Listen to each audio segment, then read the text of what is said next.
All right, the Hangout is now live. We are with Dr. Alleyne. Hopefully I did that right. If not too bad, you can help fix it for me. Our seminar speaker is coming from Trinidad. She is now in Houston, Texas. Her background is in material science and mechanical engineering, aerospace engineering rather. She is going to give us an interesting talk about research on the International Space Station and hopefully see a trajectory from her time at Kennedy Space Center to now where she's at Johnson Space Center. So please take it away. Okay, thank you so much. It's such a pleasure and honor for me to be here with you guys today doing this Google Hangout. This is my first Hangout. I'm used to Skype, but I'm not used to Google Hangout anyhow. It seems to be the same thing. So yes, I am Dr. Camille Alleyne, and I am the Assistant Program Scientist for the International Space Station. I reside here in Houston, Texas, and I've been with NASA actually I've been with the US government going on 20 years this year, 12 of those with NASA and about 8 with the Department of Defense. So my whole career I've worked on designing rockets and spacecrafts, and now I'm doing microgravity research, which is so fantastic. So I hail from the small island of Trinidad and Tobago, and I think I realized my life was on this trajectory. I didn't realize it then, but I realized it a few years ago that my life was on this trajectory for space exploration when I was 5 or 6 years old. And every night I would sit on the trunk of my dad's car just dreaming about space, looking up, stargazing, wondering what was that blackness out there. And you could imagine growing up in the small dot in the Caribbean Sea, to have dreams about space is just beyond anybody's wildest imagination. I had a love for planes, so that when I went through high school and I was deciding to go to college and I knew I wanted to study engineering, it was what engineering did I want to study? And if you know anything about Trinidad and Tobago, we are huge oil producing country, the richest in the Caribbean actually because of the oil. So petroleum engineering would have been a natural progression. But my love for planes drew me to aeronautical engineering and then subsequently aerospace engineering. I fell in love with NASA and with the space shuttle when I was a freshman in college, and I'm about to date myself. The space shuttle Challenger blew up, and I was absolutely hooked and fascinated by then. And then I just set my life on the trajectory to work for NASA. I went to Howard University and got a bachelor's degree in mechanical engineering, and then I went to Florida A&M University and got my first master's degree in mechanical engineering with a specialization in composite materials. And it was from there that I got hired at Kennedy Space Center. And oh my gosh, I've had the most amazing career since then. I worked at Kennedy Space Center as a flight systems test engineer for the space shuttle, testing space shuttle payload systems. And then I went back to school and I got my second master's degree in aerospace engineering with a specialization in hypersonic aerodynamics and propulsion. And then that took me to DOD, and I spent 8 years designing ballistic missiles, and then went back to NASA. For 6 years, I worked on the Orion spacecraft as the test manager and the systems engineer for the crew module. And you got to see that fly a few weeks ago when we had our EFT-1 very successful mission. And I was so proud of that because I worked on that for 6 years. And then 5 years ago, I got the opportunity to go to the International Space Station program to be responsible for all the communications of the science that we do on board the space station. So the Space Station Program Science Office where I work, we are responsible for all the research and technology that goes on on the space station, and I'll talk a lot about that as I get into the presentation. But we are responsible for setting priorities across the space station research portfolio. What is most important? What is high-valued science? We get involved in the strategic planning, which happens about 18 months before an investigation actually flies. So if you were a future investigator, and I know Will told me that some of you guys have been involved in ISS research through the space grant in Arkansas. So if you have a potential investigation that you want to fly, it goes into the process 18 months before it actually flies. So that's the strategic process. And then about 6 months prior to flight, it's the tactical process, really ironing out the operations and the priorities of the investigation for that specific time frame that your investigation will be flying. And then they're on orbit, real-time operations, which we don't get too involved in. But what is most important is after the research is completed, we actually track all the results. We try and track all the results that comes from the research. And you know, science results take about 3 to 5 years to actually be realized. So we keep track of what the researchers are doing, how they're doing the analysis, and then the results that they are publishing. And then most importantly, we communicate those results to the public, to our stakeholders, to Congress, so that taxpayers know what their dollars are being spent on. We didn't just spend all this money on the space station, but that we are actually doing real science and real research that not only will help us explore Earth, explore space, but actually have a benefit to Earth. So that's what I get to do on a daily basis, and I feel really blessed to do the work that I do. And I'll open it up for questions at the end of my presentation, but I'll go into now a little bit about what the research is that we're doing across all the disciplines, some of the opportunities that are available for you as future researchers, and then talk about some of the benefits that we've been seeing from the research that's been going on since 1998. So here we go.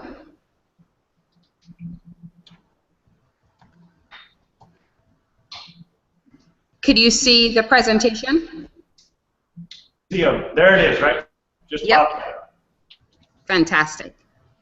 So I don't always assume that everybody knows what the ISS is. So I start off with some basic facts about the ISS being as large as a football field with the 2 end zones. You know, it flies at a speed of 17,500 miles per hour, which is equivalent to about going 5 miles in 1 second. It's at an altitude of about 220 miles above our Earth. And it was built by 5 space agencies, including NASA, the Japan Aerospace Agency, Russia, Europe, and Canada. But really, when you look at this illustration of what the space station looks like, it really represents over 1,500 investigations that's been performed since 2000, since the year 2000. And that represents about 1,600 scientists and researchers from around the world. So this is the potential for researchers and scientists to really advance their knowledge across a breadth of disciplines, and so really a lot of potential for groundbreaking research and advancement in science. When we talk about the value of the space station, we talk about it in 3 ways. We talk about the engineering achievement, and that I don't have to go over with you. It's clearly one of the, if not the most complex system ever built by humans. And Then we talk about the international achievement, the fact that we have 6 international crew on board the space station. These guys and gals live for 6 months on board the space station at a time. And we usually have 2 cosmonauts, 2 American astronauts, and then 2 international crew representing one of the other 3 space agencies. And then finally, the third benefit, and really what I believe is going to be the legacy of the space station, is the research achievements. And that's the knowledge and benefits that we gain from the research that we are doing on board. And the space station, we hope, will be in existence at least through 2028. We have approval from our president, or at least support from our president, through 2024. And so we are hoping that our partners are able to get the same kind of commitments from their government. In terms of some statistics, we are in what we call increment 4142, and an increment is a 6-month period, and that's how we track the research. It starts with the launch and docking of a Soyuz vehicle, and that goes for, that increment will go for 6 months. Right now, we have about 256 research investigations going on, and those represent about 400 investigators from around the world. Of those, 189 are led or sponsored by NASA, and the rest are our international partners, and that would be Japan, Canada, and Europe. We don't count necessarily right now the Russian investigations in this count, because they do their research separate. The graph, you would see some of the priorities of each of the agencies. For example, NASA has a high priority on biological research and earth and space sciences, and we do a lot of technology demonstrations. Then for JAXA, their priorities based on their national goals for their country, and they are really big now into the medical advancements and having to show the benefit of spending the money, their money, on ISS, so that it has a benefit to not only the people of Japan, but the people of Asia.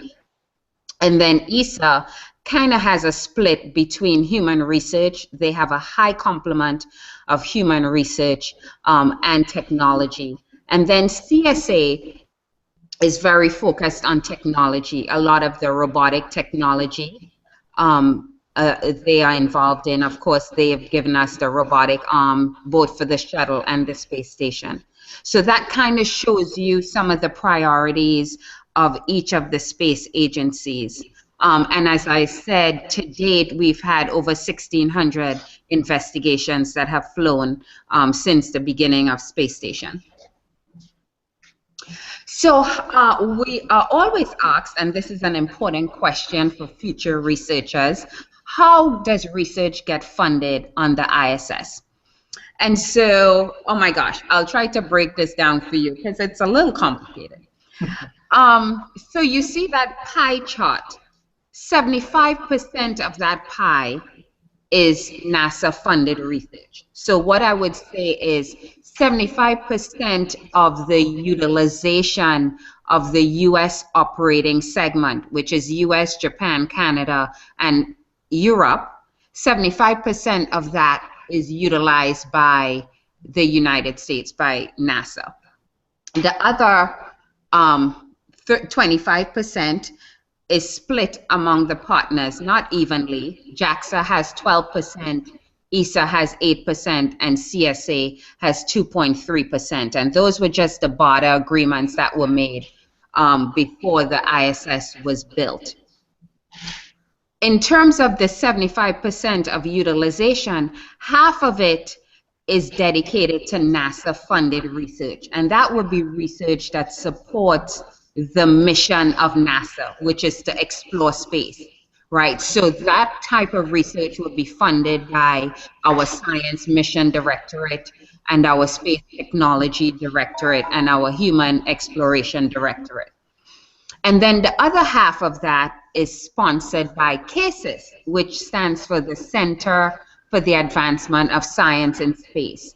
And so back in 2011, Congress designated part of the space station as a national laboratory for the US. And so CASIS's job is to manage a portfolio of very high valued science that comes from the commercial sector, so commercial companies, nonprofit organizations, and other government agencies such as NIH or DOE, and academic institutions.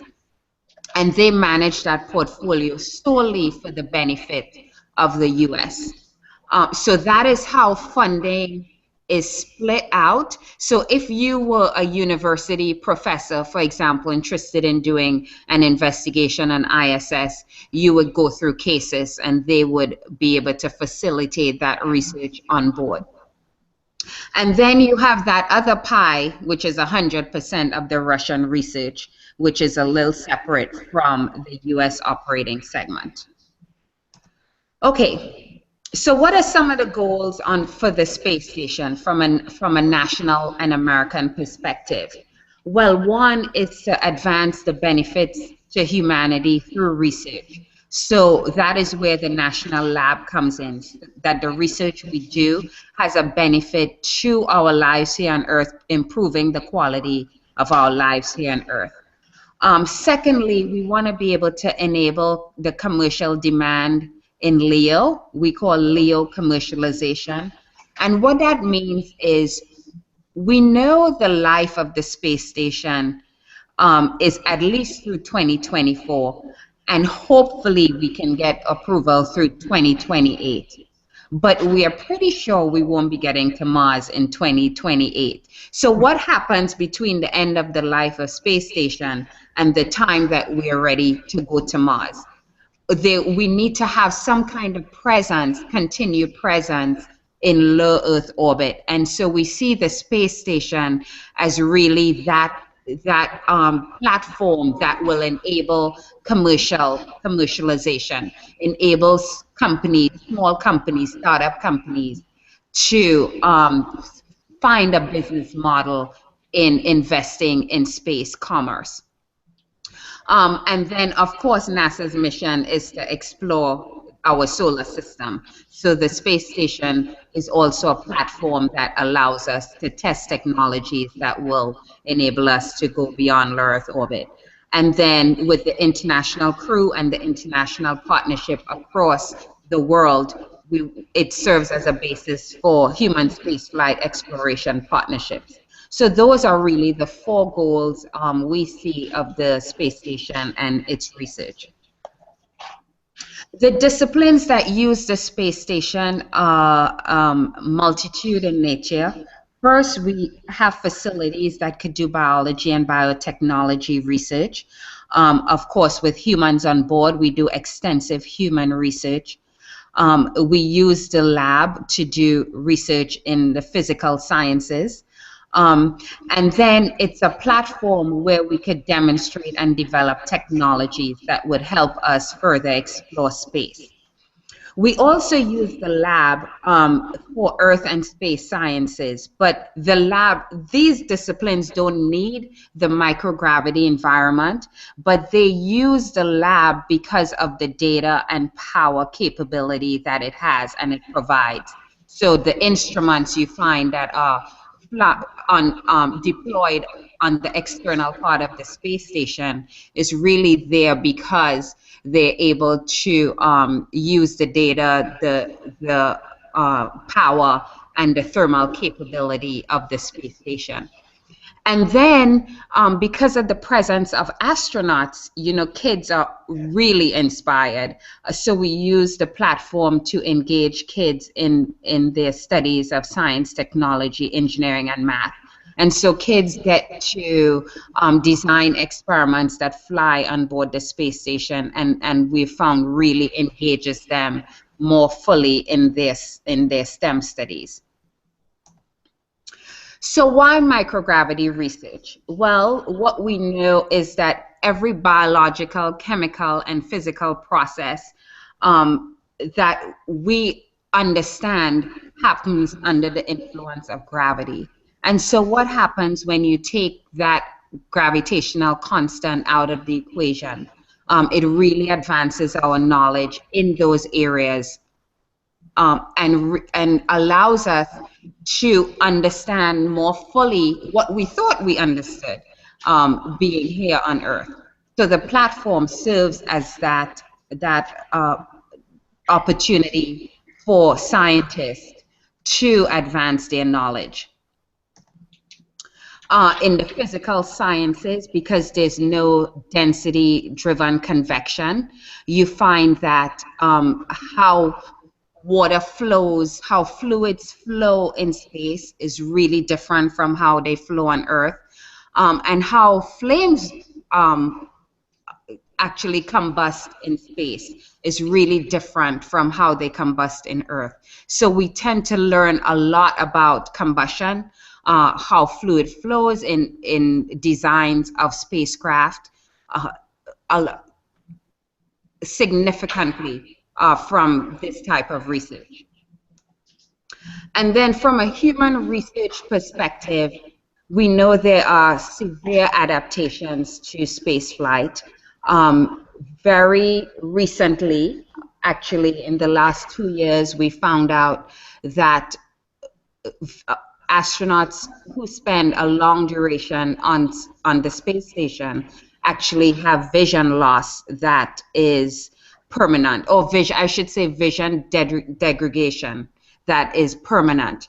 And so that was a discovery that we made after 40 years of space flight. We know that the immune system is suppressed, there's bone density loss, muscle atrophy, and that there's cardiovascular deconditioning. So there's a variety of things that happen to the human body, adaptation effects, that we are still trying to understand. And more importantly, if we want to send humans to Mars, developing countermeasures that will reverse those effects so that when humans actually land on Mars, they're well enough to explore and they're not incapacitated. So the human research we do is for that purpose. Some of the high demand, high impact research we've seen is in the area of medicine, where we've been flying a lot of animals in space. Most recently, we've had rodents in space, and we know that space flight is a model for the aging process. Astronauts lose bone, at least 2% of bone a month, which is equivalent to what a postmenopausal woman loses in a year. So that accelerated effect of aging really serves as a model to study things like bone loss, things like the cardiovascular system and the immune system. And what we found is that in the top 20 high-rated journals, half of the ISS research papers came from animal studies. And so that's our number one priority. The second is cell biology. And I know I'm talking to a lot of physics majors here, but bear with me with the biology annotations. But cells in space change rapidly from how they behave on Earth. We know that they divide differently, how their structures form are different from Earth, all because of the lack of gravity. And so that gives us a lot of insight into diseases, into tumors, into how the immune system works or is suppressed. There's a lot of opportunity for stem cell research. We put out a call not too long ago, actually Cases put out an RFP for stem cell research, and there was such a high demand. to use the ISS for that type of research, just because of some of the results we've been seeing. So that promises to be really high valued research for us in the future. Then protein crystals, that's a big one for us. Proteins, as you know, come in a three-dimensional crystallized structure. And so because they grow, there's no gravity on the space station, or very little, I should say. The crystals grow much slower, which allows them to grow much bigger, and then their structure is much clearer. And so you're able to get a lot of insight in diseases, what causes diseases, the type of structure that causes diseases, and as a result, you can develop some drugs to combat those diseases. So protein crystal growth is another area we've seen a lot of interest from researchers. Then, because of the vantage point of the ISS, we can see disasters. And so we use both images that are taken from the crew and from automated instruments on board the space station. We are able to give a lot of insight into when disasters are happening and provide knowledge to first responders on the ground. And then I talked briefly about the areas of combustion and nanomaterials, and the fact that when there's no gravity-driven convection, that combustion and nanomaterial research becomes really insightful for us. And the same for alloys and robotics. So these are the disciplines that there's a lot of interest from researchers around the world, and so we spend a lot of money on these disciplines. So what are some of the benefits we've been seeing over the years in terms of research? We categorize it in three ways: in discovery, the things that we absolutely did not know we will find. In terms of space benefits, which are the research that would help us further explore space, and then the research that has a benefit to us on the ground. And so I'll give you an example in each of the areas. In terms of discovery, I talked briefly about that, the vision effects that we found in astronauts. We found that 60% of the long duration astronauts versus about 29% of those that flew on the space shuttle had a decrease in eyesight, and that decrease in some of them were actually permanent and irreversible. And so this is an active form of research right now.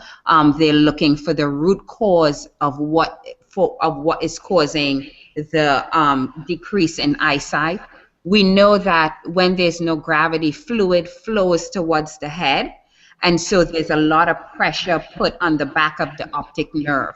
And so that is given a clue as to why their vision would degrade. But what they don't know is why it only happens in 60% and not in 100%. And so they think there may be some genetic dispositions that is causing that. And so this is actively being researched, because as you would figure out, when we go to Mars, we want to be able to see what we're exploring, right?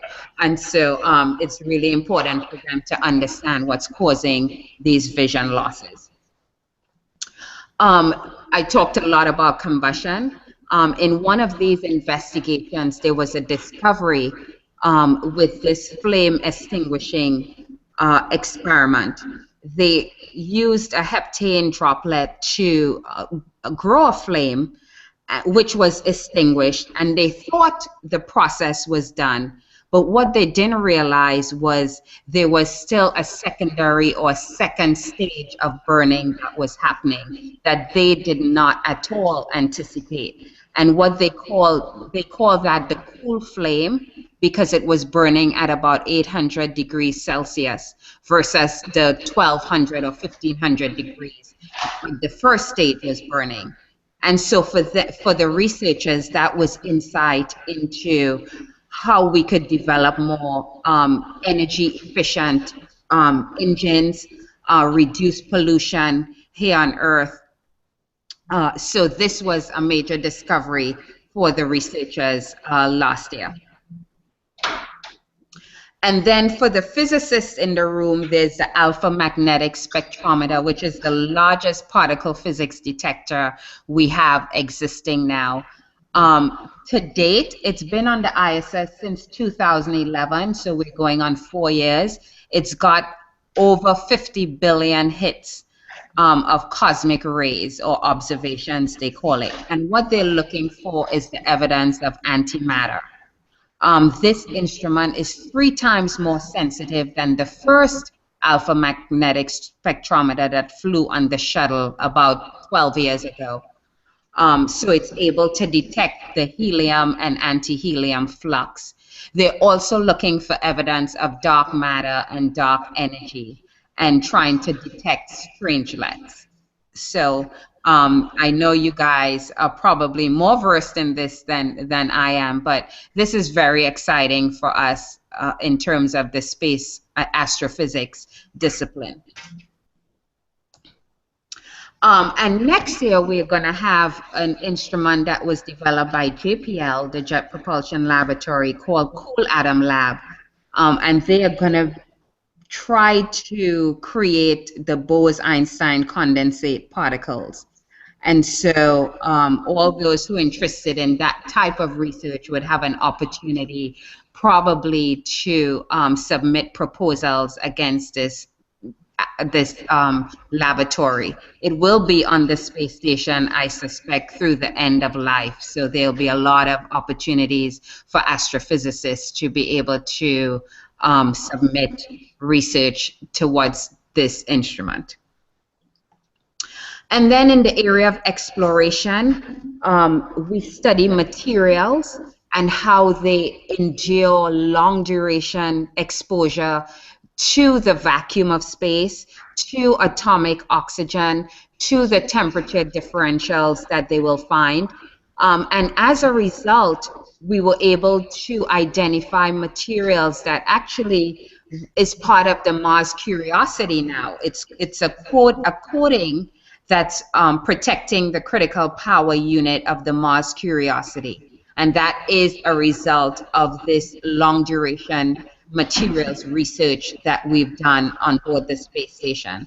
Also, the SpaceX Dragon capsule is coated with a wide protective coating that was also a part of this materials research. So this one is a very interesting one for anyone building spacecrafts and looking for materials that need to endure the elements of space. And then we just flew up our first 3D printer to the ISS. You see a picture here of it being installed. Actually, this happened about 2 months ago. And we're looking at the additive manufacturing process in microgravity, trying to investigate whether or not these parts are as strong and as durable as if they were manufactured on the ground, with the hopes of being able to develop parts for long duration spaceflight and not having to send up spare parts for replacements. And then next, I think in March we're going to have our first 1-year crew complement. That will be Scott Kelly and Mikhail Kornikenko. They will be, for the first time, we will have an American astronaut on board the space station for 1 full year. If you remember, I said they live for 6 months at a time.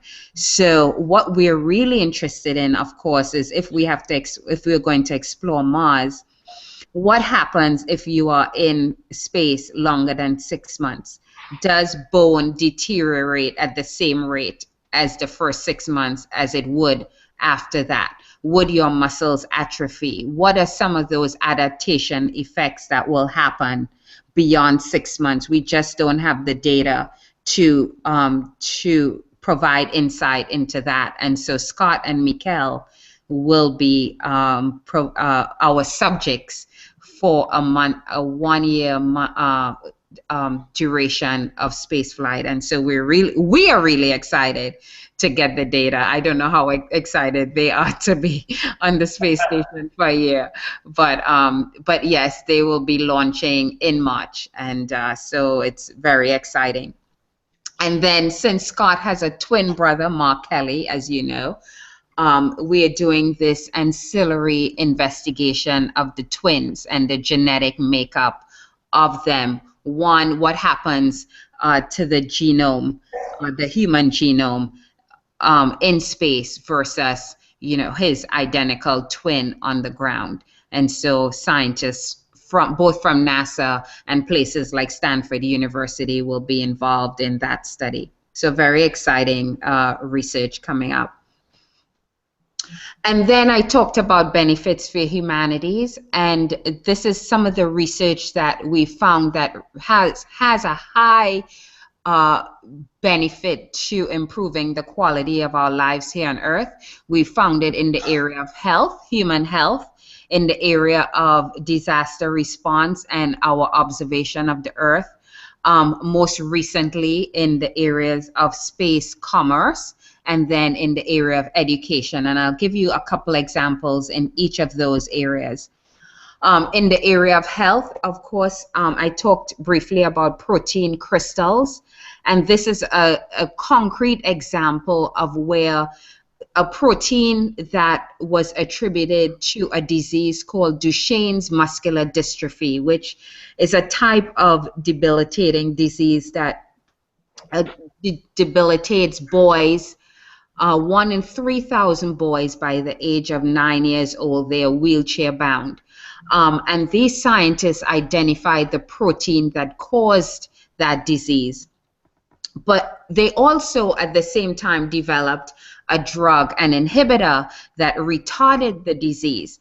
But that they did not, the efficacy of that inhibitor was not high enough for them. So what they decided to do was fly both the protein crystal and the inhibitor as a complex. And what they discovered on the space station, because I said protein crystals grow much bigger, and you can see the picture here. On the right side is that protein that's grown in space versus the one grown on the ground. What they discovered was a water molecule that was a part of the structure that they hadn't actually observed before on Earth. And so that gave them insight into how they could redesign the drug to make it more potent. And in fact, they have had great results with this new drug in clinical trials. So this is a concrete example of how when you're flying drugs or crystals in space, you get a lot more insight than you would if they were grown on the ground. And then in the area of robotics, we've had our Canadian counterparts who've developed the robotic technology, both for the shuttle and for the space station. And what they've been able to do is work with neuroscientists, neurosurgeons actually, to develop a medical robotic technology. And this is a type of technology that's integrated into an MRI machine. Because what doctors found is that there are some tumors that need to be operated on while the patient is in the MRI machine. And before this technology, that was not possible. As a result of this technology, there are about 35 to 40 patients whose lives have been saved because doctors have been able to operate on them that was not previously possible, all because of this robotic technology that stemmed from the robotics from space robotics. So this is one that is actually also in clinical trials, and a US company just bought this technology. So this will be used soon, very soon, throughout US hospitals. So very, very exciting work. And then in the area of disaster response, I said the space station does not only utilize the the images that are taken by astronauts, but we also have instruments that are operated autonomously. And so between those two, they form a network that actually provides first responders on the ground great insight into different types of disasters, whether it's volcano eruptions or hurricanes or tsunamis that happen in the Pacific. This has been very, very promising in terms of getting insight into different disasters around the world, all because the space station at its altitude is able to cover about 85% of the Earth's land. And so as a result of that, you get these great pictures, images, and data from the space station. And then I talked a little bit about space commerce. And this is an example of a commercial company called Nanoracks. I don't know if you've heard of them. But what they've been able to provide is this very low-cost hardware for getting cheap access to space, for researchers to be able to get cheap access to space. So they provide a number of different types of facilities on board. They have cube labs, which are these little plug and play. On the right hand side, you'll see these little plug and play boxes, and all you have to do as a researcher is put your research into that box. They provide the transport to the space station. They provide data analysis real time. And so it's a very cost-effective way of getting access to space. They also provide analytical tools such as microscopes and plate readers so that researchers can get real-time data analysis, or at least in situ data analysis. And they've most recently had a deployer on board, a CubeSat deployer, which has become a big deal in the world of space exploration, especially at the university level, developing CubeSats as a way of educating the next generation of space technology designers. And so Nanoracks provides that deployer, and they've been deploying a lot of CubeSats for both universities and companies around the world. So this is a great example of how a commercial business model could be closed by using ISS. And then finally, education. And I talked about the fact that we have astronauts on board really inspires students in their STEM studies. Well, since 1998, I think we've touched about 42 million students from around the world through different education programs, such as EarthCam, which was developed by Sally Ride. A way for students to program a camera on board and take images of different geological features from around the world. And then they could use those images in their studies, either in their geography or history or social studies subjects. And so that's an example of an education project that's really it's hands-on and it's very engaging for the students. So we are very prideful of the education portfolio that we've been able to provide to not just students in the US, but students in all corners of the globe. And then almost finally, we just developed this what we call Research Explorers app. And I hope each of you is able to download it either on your iPad or your iPhone or your Android. And what that does, it gives you insight into all of the investigations that we have going on board the space station, current and past, and future, actually. So it serves as a knowledge database for the general public, really. So we're really proud of this, and you have the information there. Actually, you can just, if you have the iPhone, you can just go to the App Store and download Research Explorer. They're both free. on the iPhone and the Android.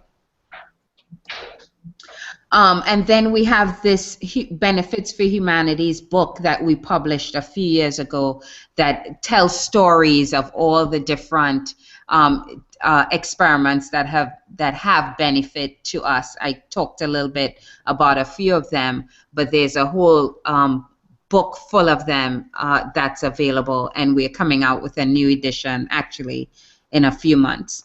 So that is also available for anybody who is interested in getting it, and it's available online too. And then here are some of our web resources. We have, of course, our nasa.gov ISS Research and Technology website that you can go and get any information you need about research on board the space station. We have a Twitter account, ISS_research. We also have a blog called aloft. And then we have what we call See the ISS Over Your Hometown. So you can go to that website on the bottom, and it will tell you where the ISS will be, when it will be flying overhead where you are on any given day. So really cool stuff. And that's it. Oh my gosh, that's an hour.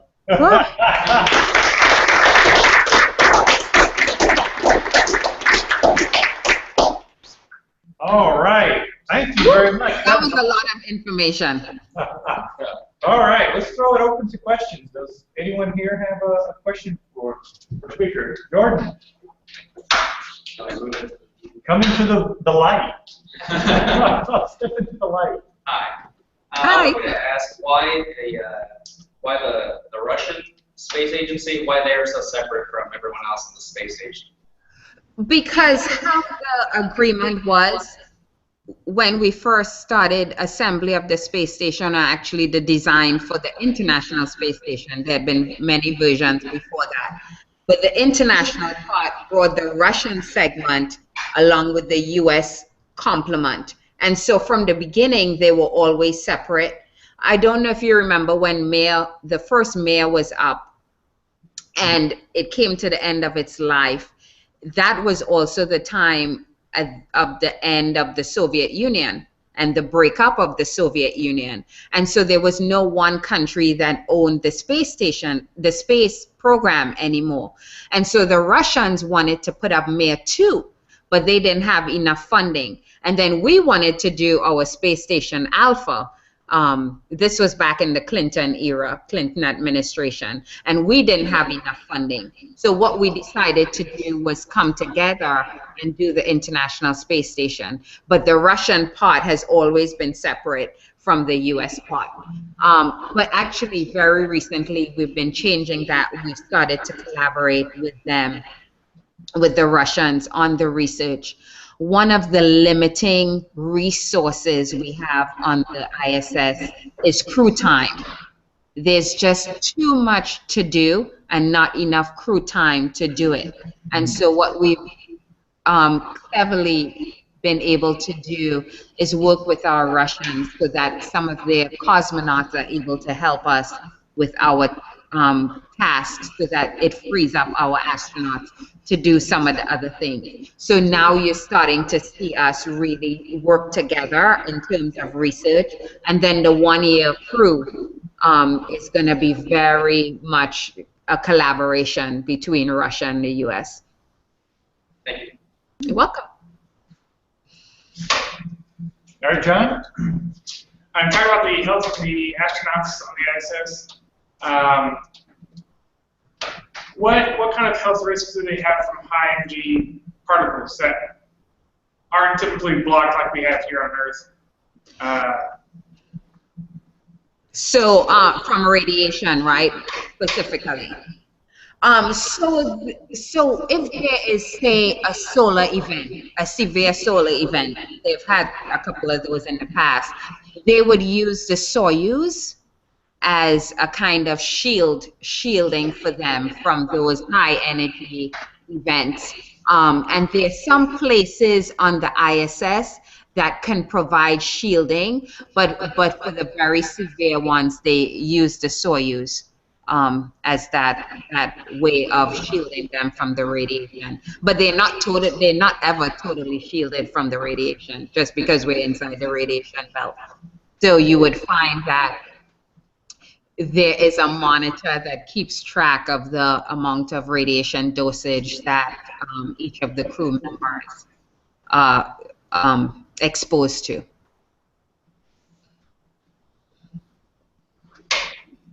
All right, Charles?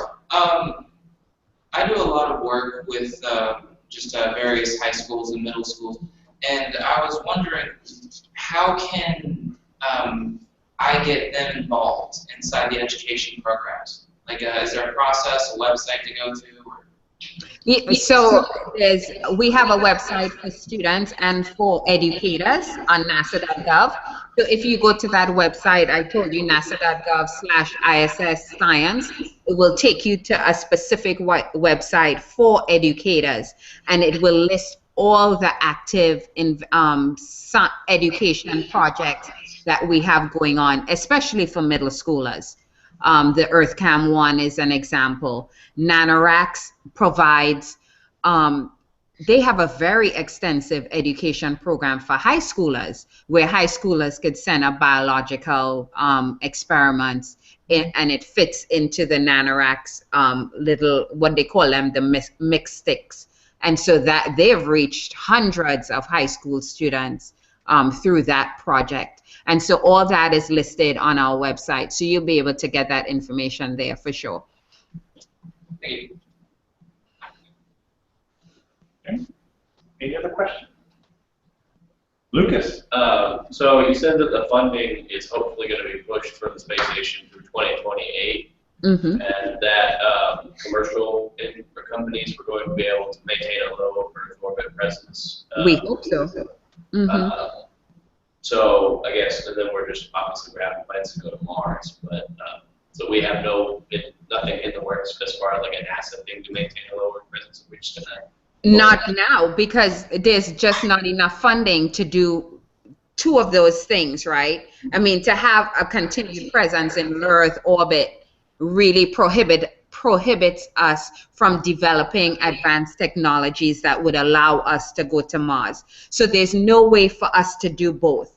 So the strategy is to, which is actually why we started doing these commercial, kind of enabling commercial services, cargo services to ISS, and then followed by the crew services, hopefully in 2017, by SpaceX and Orbital, right? Is because it's too expensive for NASA to keep going to low Earth orbit. We just can't do that and go on to Mars too. So if we provide a pathway for commercial entities to be able to develop technologies and to develop a presence in low Earth orbit, that helps us be a jumping off point for us to go to Mars. So that's the strategy. It's really a funding situation. So I've got a question to kind of leap off of that. So in 2014 or 2018 or 2028, rather, will the platform of the ISS as a staging area for astronauts living and working, will it still be a useful, viable platform? Or will there need to be segments that need to be replaced or upgraded to continue its lifetime further into the future? So actually the 2028 timeline came from the fact that we have enough spares and life in each of the systems through that time. Okay. And so beyond that, there's nothing else. We don't plan, at least on the U.S. side, we don't plan to send up any additional facilities or any type of replacement parts or anything like that. So the life of the station has been calculated through 2028. Whether or not we get approval to continue operation through 2028 is a whole other discussion, right? That has to, it's a political discussion. So beyond 2028, there are studies going on about how we are going to deorbit the space station when 2028 comes. You know, so unless there is, say, a Bigelow Aerospace that has a habitable presence in space, we don't have anything right now in the plans that would have astronauts be in low Earth orbit at that time, which is why it's so important to pave the way for commercial entities to provide that kind of platform. Right. That's amazingly sad. You know, that's really pitiful. It is. I mean, I understand, you know, the budget constraints, but you know, I am a fan of Neil deGrasse Tyson and his comment about how, you know, we ought to be able to fund NASA way more than we actually do. And to me, it just seems shocking that we could lose that platform, the ISS, in just a very short amount of time. I mean, it's 2014 now, 10 years, really. And so you're looking at what, 10, 12 years? Yeah. You're knocking on the door of not having that as a jewel. Basically, it's a jewel in the crown of NASA. Right. So what we won't have is a place where humans could live for a length of time. What we will have is the next generation, the Orion spacecraft with the SLS launch vehicle. And so that the next test flight is 2017, I think. Mm-hmm. And that's with the SLS launch vehicle with the Orion, the next evolution of the Orion craft. And so the hope is to be able to do a cislunar flyby with that, with humans. And then the whole asteroid, pulling the asteroid in and doing that kind of exploration with humans. So there will be humans in space, just not the sustained way we've come to know with the ISS. Okay.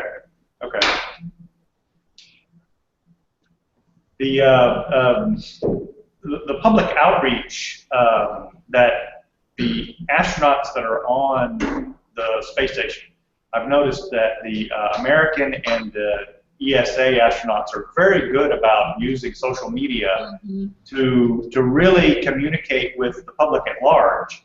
I think Chris Hadfield was really probably the start. Yep. With all his tweets and all the pictures, and of course with playing Space Odyssey from the ISS. But there's been a continual stream of astronauts that have kind of embraced that as a means of public outreach. It's been fantastic, as a person who's earthbound, to be able to, you know, see those pictures that they tweet and kind of get a feel for their excitement about what they're doing. And even when they get to talk a little bit about, okay, I worked on this research project and this is what we're doing, it's been fascinating to follow along with that. And so it's good that they're encouraged or at least allowed to have a little bit of time to do that public outreach. Do you guys schedule their time to give them that? Oh, absolutely. You remember I started to talk by saying communication is one of our biggest responsibilities, and that is my job on a daily basis, is finding those really innovative ways of communicating what we're doing on the space station in a way that captures the imagination of the public. And so what we found is people are really fascinated when the crew members tweet the images, or, you know, they put it on Instagram or whatever, Pinterest or whatever it is. And so we are really ramping that what I would say approach. We're really ramping that approach up, and in fact, the crew members have a dedicated social media person in their office that helps them with that, just because of the success of Chris Hadfield. I mean, he just took it to a whole. He totally stepped out of the bounds at that time. Yeah. Right, because he would have his son. He had people on the ground helping him that was not even a part of NASA. You know, but the impact it had was so beyond anything that we ever could have imagined that it made sense. And so you find a lot of the other crew members into, you know, they would decide, well, okay, I want to focus on this particular aspect, whether it's the Earth images, you know, or whatever it is, the science on board, and they would take that and they would use that as their platform. And so more and more with the younger crew, the next generation classes, you'll find that a real embrace of social media. Each of them have their own accounts. And they really are utilizing it, and we are ecstatic about it because we need to get the word out. You know, I can't tell you how many times we travel around the country and people don't even realize that we have a space station, that we have humans living on board on a continuous basis on the space station, because they associated NASA with the space shuttle. And when the space shuttle went away, they were like, oh, so you still have a job? Oh, I didn't know you were still working, you know? And we're like, yes, we have our space station. We're doing amazing things.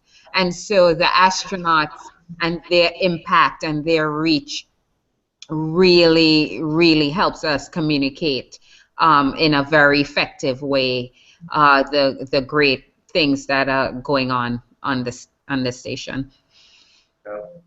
So we've got a question on the Q&A of the Google Hangout. So on your left-hand side, you move your mouse over there and you punch the Q&A button. It should pop up. Oh, okay. Ooh. And so you see Are there any studies on increased, decreased rates of cancer or other diseases caused by space travel on astronauts? We have a lot of research on cancer. Wait, so I need to understand this. Are they asking if space flight causes cancer? Because I wouldn't say that. Okay. What I would say is that we use the space station to study cancer cells, how they behave, and how we can find ways, different treatments or drugs to better eradicate that. So that's what that's how I would answer that question. So does that make sense, Will? That makes sense. Is it? I think it could also be because that popped up when we were talking back about John's question about radiation caused by solar flares or other sorts of events. And so maybe that was also what could have prompted it. Is there been any longer-term studies on cancer incident rates among astronauts who have flown on the ISS? No. No, not that I'm aware of. Okay. Not that I'm aware of. Okay. Done on that one. Okay. Do we have any other questions? Any questions from the virtual audience out there? Either. I have a request that the. Hi, Camille, it's Zita. Hi.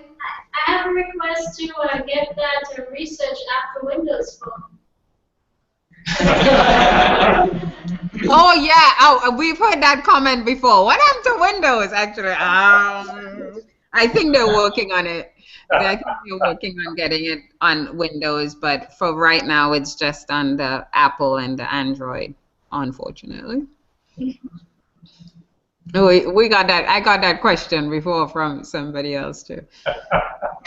Well, I've got a question for you. You've got a bunch of undergraduate physics majors with physics, biophysics, engineering, a lot of different interests, astronomy as well. What advice would you give young people who are sort of at this stage of their undergraduate science degree program that you might have wanted to have gotten as a young person yourself starting out? Mentorship is very important. That is something that I have learned over the course of my career, that it's very important to have good mentors who can guide you on the trajectory that you would like to take. Determination and perseverance, there's no substitute for that, because it's not easy what we're doing. It's not easy what you're doing. But I think if you're passionate about what you're doing, then you just go for it. You put your head down and you go for it, and you don't stop. And don't let anybody else tell you that you should not be on that path. So I would say mentorship and just and a drive, an innate drive that you acquire or you may have already that would help you to persevere in these fields.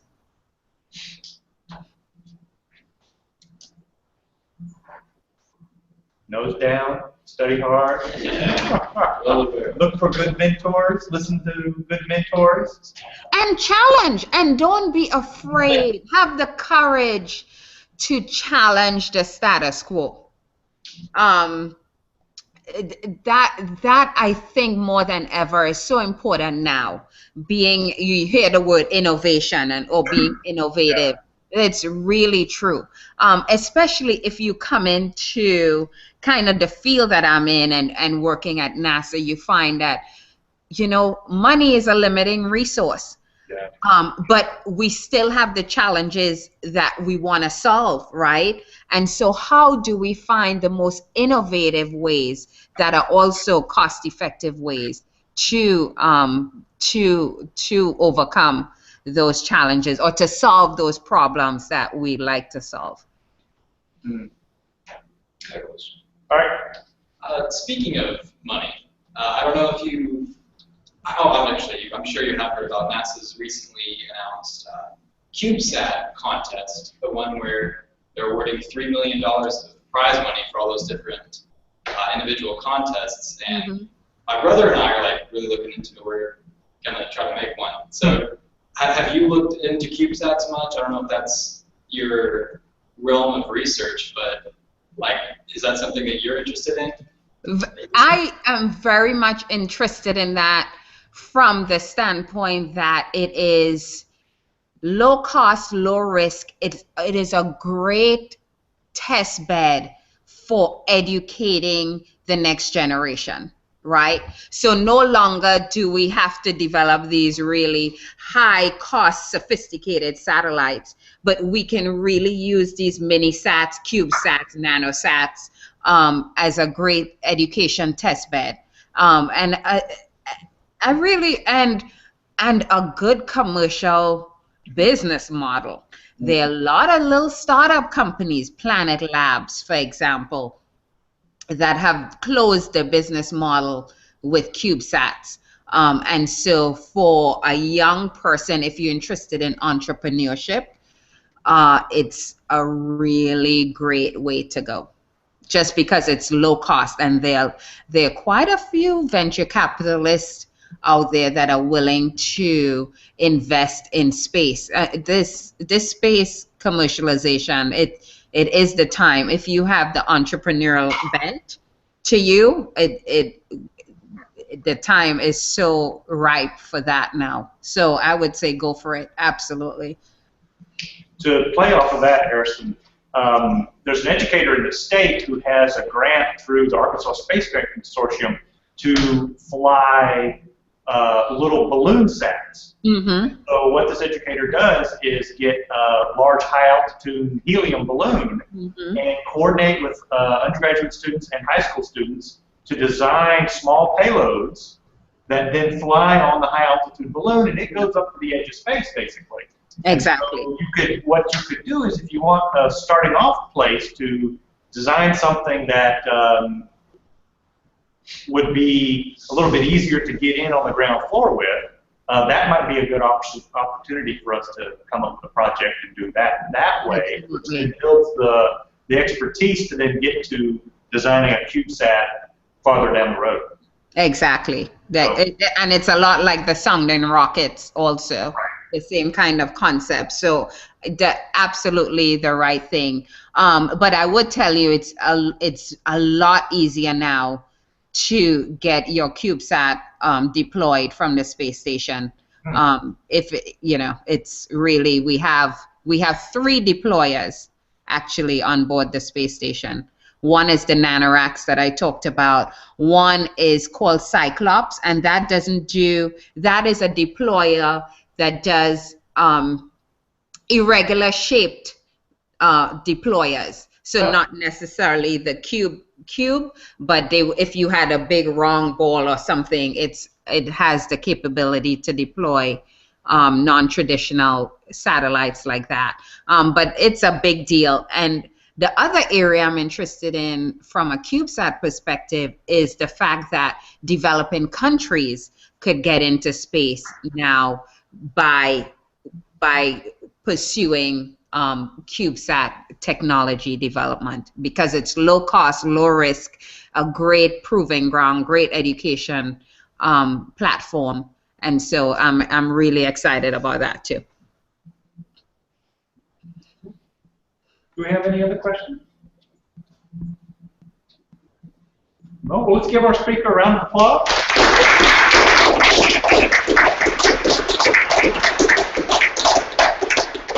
All right, well, thank you very much. This has been fantastic. We appreciate your time, and I hope that this experience will encourage you to do some more Google Hangouts in the future. Absolutely. I'm so psyched about it. Thank you so much for having me. It's always an honor and a privilege and a pleasure for me to share the phenomenal work that we're doing and to share my passion for space with anybody who would listen to it. And so I'm really excited. Thank you so much. I wish you all the best in your studies. Work hard. There's no substitution for hard work, perseverance, determination, and your tenacity. And so I wish you all the best as you progress through your school and then onto your career. Thank you. Thank you very much.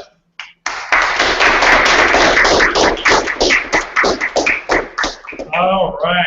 So I'm going to stop the broadcast, and then we can chat a bit before we hang up.